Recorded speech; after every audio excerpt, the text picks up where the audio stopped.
नमस्कार दोस्तों, welcome back. आप देख रहे हैं कॉफी विद सुमित जैन। दोस्तों, आज का टॉपिक बहुत ज़्यादा स्टडी जो हमारा पॉलिटिकल पैटर्न है इंडिया का, उसे स्टडी किया गया और उसके बाद हमारी टीम ने इस चीज़ को इकट्ठा किया है कि भाई हमारा पॉलिटिकल सिस्टम चलता कैसे है और मोदी जी ने कैसे इस गेम को चेंज कर दिया। आपको मालूम है गांधी परिवार, जिसको मैं गंदगी वाला परिवार करता हूँ, और कांग्रेस, इन्होंने बहुत लंबे समय तक इस देश की सत्ता का सुख भोगा है। हमने सबने देखा है और वो सारे तमाम हथकंडे इन लोगों ने अपनाए, जिसके कारण कांग्रेस सरकार में बनी रही है बहुत लंबे समय तक। और कोई ज़माना ऐसा था जिसमें बैलेट पेपर भी लुटे जाते थे। मैंने इसके ऊपर एक डिटेल में वीडियो भी बनाया था कि देश का पहला पनौती कौन था और कैसे उस जवाहरलाल नेहरू ने कैसे बैलेट पेपर्स की चोरी करी थी और हारे हुए जो इलेक्शंस थे, पहला इलेक्शन भी रिग्ड था, वो कैसे जवाहरलाल नेहरू ने जीते थे और अपने चुनिंदा लोगों को जिताया था जो सारे हार चुके थे हिंदुओं के लोगों के सामने। नेहरू हो, इंदिरा गांधी हो, राजीव गांधी हो, इनके समय कांग्रेस ने तानाशाही और मनमर्जी का वो खेल रचा था जिसके बारे में आज भी देश की जनता को बहुत ज़्यादा पता नहीं है। इसलिए हम ये वीडियोस बार-बार बना रहे हैं आपके लिए, आपको सच्चाई दिखाने के लिए। और इसी राह पर आपको याद होगा मनमोहन सिंह, वो भी चले कठपुतली बनकर। सोनिया गांधी ने उनको चलाया 2004 से लेकर 2014 तक। जो यहाँ पर घोटाले किए गए ये हम सब जानते हैं। 2G, 3G, 4G, 5G, uncle जी, भतीजा जी, पप्पू जी, मम्मी जी, सब ने लूटा है देश को। और देश में इतने ज़्यादा इन्होंने आतंकी हमले कराए, लेकिन सोनिया गांधी ने आधा अंधा कानून और शासन ये चलाया और पैसे बनाते रहे, लेकिन सुरक्षा के ऊपर कोई ध्यान दिया ही नहीं। अब इसी बीच सोशल मीडिया ने भी अपनी दस्तक दी अब भारत के अंदर। और आज जब नेहरू के ज़माने से लेकर सोनिया गांधी हो, सोनिया गांधी के सारे कांड हो, ये उजागर किए जाते हैं। जो कांग्रेस के समर्थक हैं और ये चाटुकार पत्रकार जो बोलते हैं ये तो व्हाट्सएप यूनिवर्सिटी का ज्ञान फैला रहे हैं। क्यों? क्योंकि इनके पास आंसर नहीं होता उसे काउंटर करने के लिए। लेकिन आप भी जानते हैं कि सच्चाई से केवल भागा जा सकता है, उससे बचा नहीं जा सकता। इसीलिए ये लोग, ये लिब्रांडो, ये कांग्रेसी है, ये गंदी फैमिली, ये हर रोज़ एक्सपोज़ होती जा रही है, इनका पर्दाफ़ाश होता जा रहा है। इसलिए ये इलेक्शंस जो अभी हारे हैं 3-4, वो इसलिए हारे हैं क्योंकि इनकी इनकी सारे भांडे फूट चुके हैं। 3 बड़े हिंदी भाषी राज्य जो थे हमारे, उसमें एक हार इनको मिली, कांग्रेसियों को। और आपको क्या लगता है कि जो कांग्रेस है, कोई उसमें से सबक सीखेगी? नहीं सीखेगी। वो ना तो सबक सीखेगी, ना ही मतदाताओं के सामने कोई भी आने के लिए तैयार करेगी किसी को भी। यही इनकी पुरानी आदत है। ये मौके पर भाग जाते हैं। मौके पर चौका लगाना कांग्रेसियों को आता नहीं है। आप किसी भी टीवी डिबेट में किसी भी कांग्रेसी को आप या उनके जो इंडी अलायंस है, इनके प्रवक्ता जो आते हैं, उन्हें सुन लीजिए। आपको ऐसा लगेगा जैसे कि इनसे ज़्यादा समझदार कोई और है ही नहीं। जबकि मेरा ये मानना है कि आजकल के जो बच्चे हैं, वो इनसे ज़्यादा समझदार हैं। जो 10 साल के, 15 साल के बच्चे होते हैं, इनके 50-50 साल के जो प्रवक्ता हैं, उनसे ज़्यादा इंटेलिजेंट हैं। इतनी ईगो इन लोगों में होती है जब ये टीवी के ऊपर आते हैं। और ये करते क्या हैं? ये करते हैं न्यूज़ एंकरों के साथ बात। और वहाँ पर अगर न्यूज़ एंकर ने इनको काउंटर कर दिया, तो ये बोलेंगे आप भी बीजेपी के एजेंट हो। मगर लाइव शो के ऊपर ये उन पत्रकारों को घोषित कर देते हैं कि भई आप बीजेपी के एजेंट हो, आपने हमारे से काउंटर क्वेश्चन कैसे पूछ लिया? हम तो कांग्रेसी हैं, आज़ादी हमने दिलाई। क्योंकि जब तर्क ना हो तो कुतर्क यूज़ करो और कुछ भी करो, राहुल गंदगी को का गुणगान करो और उसे बचाओ। इनकी हालत के ऊपर मुझे कई बार तरस आता है कि राहुल गंदगी जैसे आदमी को इन्हें हर रोज़ डिफेंड करना पड़ता है। किस मुँह से ये डिफेंड करते हैं उसको? और यही बेशर्मी है जो हम हर रोज टीवी पर देखते हैं कांग्रेसियों की। और यही हालत है कांग्रेस के समर्थन में खड़े हुए ये चाटुकार पत्रकारों की। ये तो इन्हें ज़मीनी हकीकत दिखाते ही नहीं हैं या ये दिखाना चाहते नहीं हैं। आपने कई वीडियोज़ देखी होंगी कि जब ये एग्ज़िट पोल्स आ रहे थे, तो ये सारे चाटुकार क्या कर रहे थे? अरे भई, अगर ये हमने ये एक्चुअल दिखा दिया, तो हमारी तो दुकान बंद हो जाएगी। इसलिए कांग्रेस को भ्रमित करते रहो कि आप ही आ रहे हो। वो 10-15 दिन कांग्रेस में खूब नाचना-गाना शुरू हुआ था। क्यों? ये चाटुकारों ने उन्हें बेवकूफ़ बनाया। और जिस दिन एग्ज़िट पोल के नतीजे आए थे, आपको सभी न्यूज़ चैनल ये दिखा रहे थे कि छत्तीसगढ़ में कांग्रेस की सरकार 100% वापस आ रही है। और कुछ चाटुकारों ने क्या कहा था? राजस्थान में, मध्य प्रदेश में कांग्रेस की सरकार ही बनेगी और अगर कुछ होगा तो हल्का ऊपर-नीचे हो सकता है। वो जो विधायक हैं, वो खरीद लिए जाएँगे और कांग्रेस ही सरकार बनाएगी। हमारे यहाँ पे रविंदर पंचोली जी आते हैं।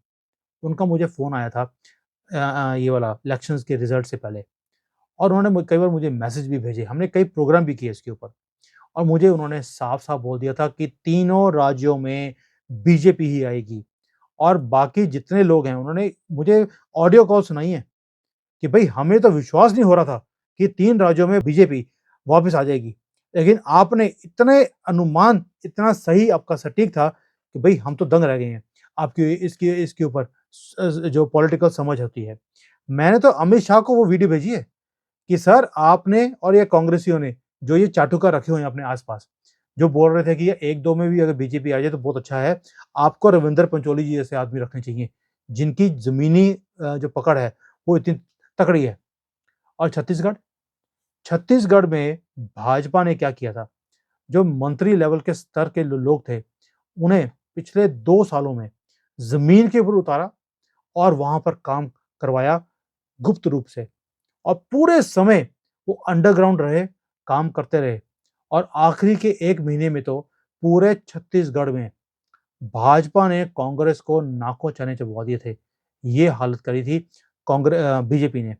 और इसके अलावा कुछ और काम भी हुए थे। भूपेश बघेल, अशोक गहलोत ये काम क्या कर रहे थे? ये सिर्फ़ हाई कमांड को खुश कर रहे थे, उन्हीं की भाषा बोलते थे और उनको उनके लिए वफ़ादारी दिखा रहे थे। जबकि बीजेपी देश के साथ, अपनी कम्युनिटी के साथ, उनके साथ वफ़ादारी कर रही थी और उनके लिए काम भी करती रही। और इसीलिए जो पब्लिक है, आप हैं, मैं हैं, हमने भी इन्हें ठेंगा दिखाया और लात मार के बाहर निकाला है। अब आप देखते हैं, ये तो हो गया सारा ऑपोज़िशन का काम। प्रधानमंत्री क्या कर रहे थे? प्रधानमंत्री इस देश में एक उन्होंने एक नया काम किया है, एक ऐसा नाम बना लिया है, जिसके नाम के ऊपर लिखा है विश्वास। देश में जो जनता है, उनसे विश्वास करती है उनके ऊपर, प्रेम करती है और सम्मान भी देती है। जो शायद हमने जो इंडिपेंडेंट भारत है, इसके अंदर हमने किसी भी नेता के लिए ये चीज़ हमने देखी नहीं है। लेकिन मोदी जी हैं, उन्हें ये सब कुछ मिल भी रहा है और उसका रीज़न क्या है? और ये जो प्रेम है हम करते हैं, सम्मान देते हैं, विश्वास देते हैं, रखते हैं इनके ऊपर, वो रखते हैं बिकॉज़ इनके कामों के कारण। जो कुछ इन्होंने बोला, वो करके दिखाया और पिछले 10 सालों में प्रधानमंत्री ने जैसे देश को एक डायरेक्शन दी है कि भई हर मोर्चे पर प्रगति और चाहे वो हमारी फॉरेन पॉलिसी हो, वो बेशक इवन कि ओलंपिक्स और एशियन गेम्स हों, वो हमारी आर्मी की जो क्षमता है, वो देखिए और जो पूरा जाल बिछाया जा रहा है सड़कों का, हमने कभी इमेजिन नहीं किया था। रेलवे हो, मेट्रो हो, बिजली हो, घर-घर में पानी हो, गरीबों को खाना हो या गरीबों के लिए घर बनाना हो, हर चीज़ के लिए मोदी जी सामने आए और करके दिखाया। और जो ये वैक्सीनेशन ड्राइव थी, आप सोच के देखिए फ्री में वैक्सीनेशन लगाया गया पूरे देश को 2-2 बार नहीं 3-3 बार। ये कांग्रेस की गवर्नमेंट होती, आधा कंट्री तो इन्होंने खत्म कर देना था हमारा अब तक। और ये भी वो कौन-सा टाइम जब पूरा विश्व और भारत के जो विशेषज्ञ हैं, वो ये बोल रहे थे कि कोरोना में भारत इसको सँभाल नहीं सकता, अनपढ़ कंट्री है, यहाँ पर लाशों का ढेर लग जाएँगे। और मोदी जी के ऊपर प्रेशर कितना था, चारों तरफ से, कि भाई आप फॉरेन की कंट्री से आप मेडिसिन खरीद लीजिए। 20-20 डॉलर की तो मेडिसिन वो बेच रहे थे हमें, लेकिन मोदी जी ने बोला नहीं, हम खुद बनाएंगे और खुद ही अपनी मेडिसिन को लगाएंगे, वो भी फ्री में लगाएंगे। और इन्होंने सारा कोई भी ऐसा प्रयास नहीं था जो ना किया हो और देश को इतनी बड़ी संकट की घड़ी में से बाहर निकाल लिया। पूरा विपक्ष, ये लेफ्ट लिबरल गैंग, ये लुटियन गैंग, ये चाहते क्या थे?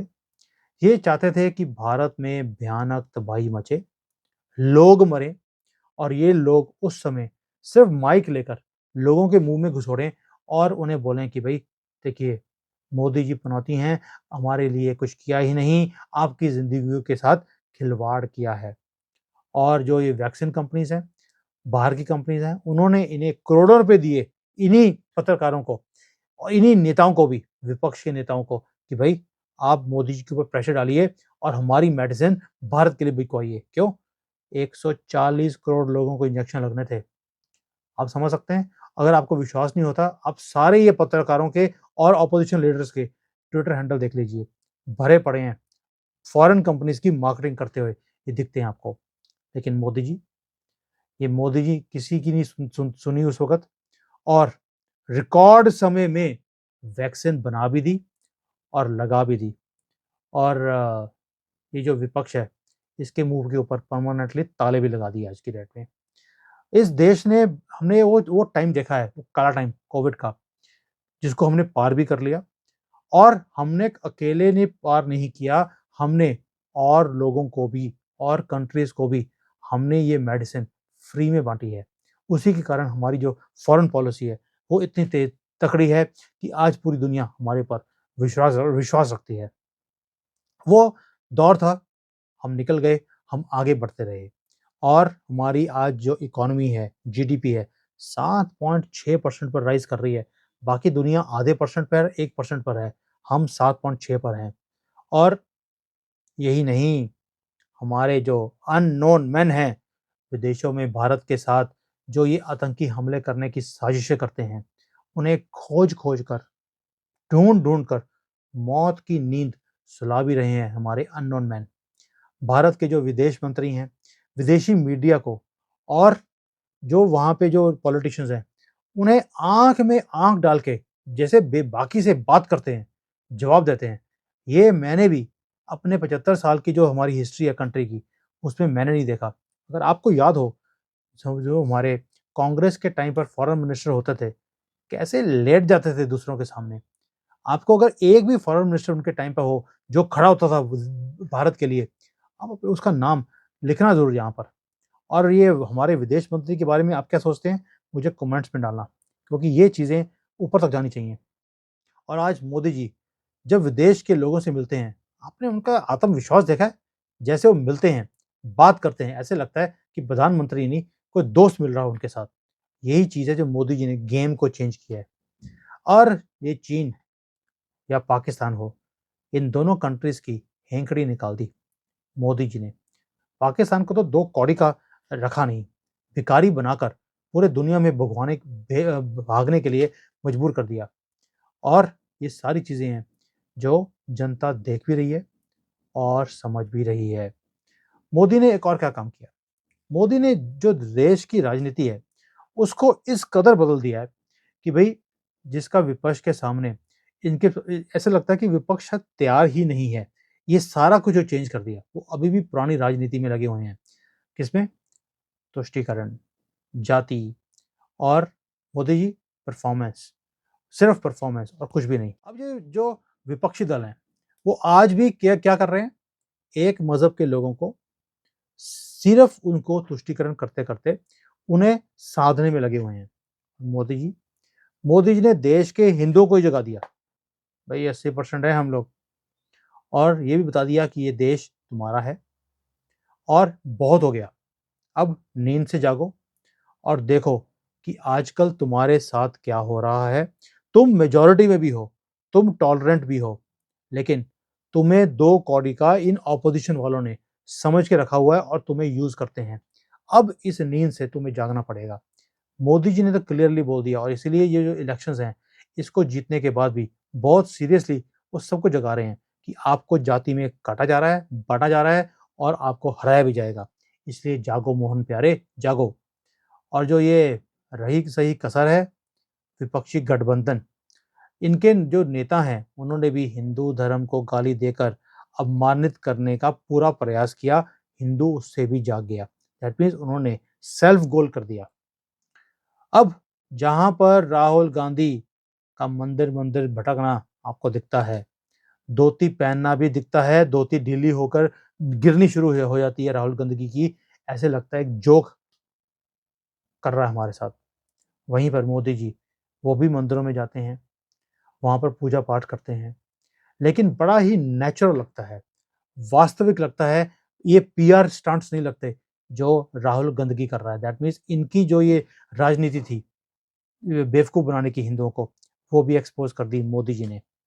अब एक और संदेश है, जो मोदी जी ने साफ-साफ दिया है कि अच्छी नीयत से रात-दिन देश और जनता की भलाई के लिए काम करना होगा और कोई तरीका नहीं है अब पॉलिटिक्स में आने का। बहानेबाज़ी हो, विज्ञापन हो, ये एडवर्टाइज़मेंट के बड़े-बड़े पोस्टर हों, ये काम नहीं चले करेंगे, ये पुरानी राजनीति का स्टाइल है। अब लोग परफ़ॉर्मेंस माँगते हैं क्योंकि मोदी जी ने बेंचमार्क ही बहुत ऊपर कर दिया। अब मोदी जी के जो काफ़िले हैं, ये सड़क के दोनों तरफ क्या होता है, लोग हज़ारों की तादाद में खड़े होते हैं और इवन कि जो मैंने देखा कि जो आस-पास जो घर होते हैं, उसकी छतों के ऊपर भी लोग खड़े होते हैं और किसके लिए? कि एक झलक उनके नेता की उन्हें मिल जाए। सिर्फ़ एक एक झलक।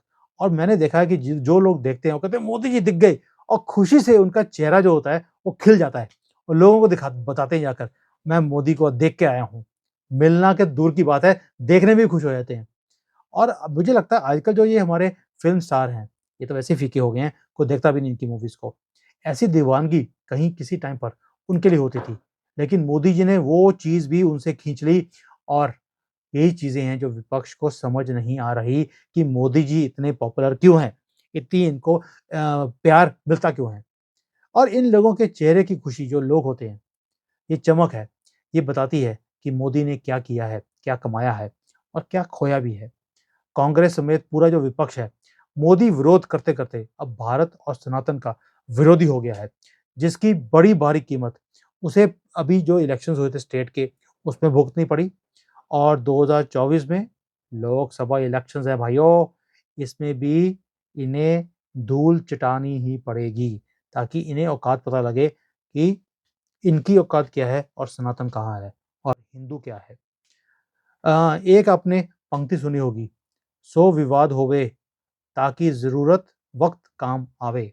ये एक लाइन है जो मोदी जी के ऊपर एप्ट है और ये नरेंद्र दास मोदी हैं, वो आदमी वो है जिसने क्रिकेट को, फ़िल्मों को और उसकी दीवानगी को इस देश में चेंज कर दिया और ये सारा कुछ वो राजनीति में ले आए।